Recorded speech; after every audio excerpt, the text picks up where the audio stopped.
Words cannot begin to express what is at stake down here. Not just a way of life, but an entire ecosystem. Its future and its very existence is weighing in the balance here. We went out of the water yesterday with 3 key players in the disaster, and this giant oil gusher that continues to pour out of the bottom of the sea here in the Gulf of Mexico. We're out with Governor Bobby Jindal from the state of Louisiana, Plaquemines Parish President Billy Nussgusser, and BP's Bob Dudley. It's on the water where you can see and you can smell that something is terribly wrong here. It was so interesting. We came through that pass, and as soon as we came out in the open Gulf, you're supposed to smell a sea and that fresh smell of being on the open water. And as soon as we came in the pass, you could smell oil. You could smell it, and it's also what you didn't see. That's 160 feet deep right there. It's one of the richest areas to go get shrimp. Unfortunately, this oil, it's around us as far as you can see. The oil keeps coming, lapping onto the seashore and seeping into the biggest wetland system in the United States. So you flew over it today, you saw there's nothing between the open water, then the wetlands, and then the densely populated cities. This is our first line of defense. It's an ecosystem. There's no check big enough that'll compensate us for the damage that's being done to this wildlife, these wetlands. It's not about money, it's about keeping this oil out in the first place. But that is a battle against tremendous odds. By the most conservative estimates, more than 20 million gallons of oil have gushed into the Gulf. Some experts believe the real number may be closer to 200 million gallons. This is a war out here. This is a war. If you don't win this war, what happens? We're going to win this war. This is our way of life. We have no choice but to win this war. This is not only our coastline, this is how Louisianians for generations have lived and made a living. We're tough people. We got through Katrina, we got through Rita, we got through Gustav, we got through Ike. We're going to get through this. This is worse. We're going to get through this. But this is war. This threatens our way of life. And I tell our people, it's not going to be easy. It's not going to be done overnight. It's going to be a marathon. We're going to need BP to be accountable. We're going to need the federal government to hold them accountable. But we have got to get this done. There's no choice. There's no option. Failure's not an option.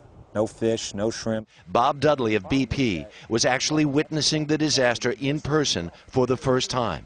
He looked like a man who had seen his own ghost. That has been a kill zone. When you see this, what goes through your brain? Because this is your oil. That's right, and we're going to clean it up. We're going to keep at this for years. We're not going away. We're not going to cut and run. We're going to throw the resources of BP at it to clean it up. Do you feel guilty when you see it? I just feel sad. I've been working in the oil and gas industry my whole career. It provides a product that people need as energy, and all of us can't believe this has happened. It has happened now. We've got to put aside that grief, and we all feel that way, because we're just people, but we've got to focus right now on cleaning it up and staying with it. Folks on the Gulf are enraged. Anger fuels the energy they throw at this mess every day. Honestly, they have no choice.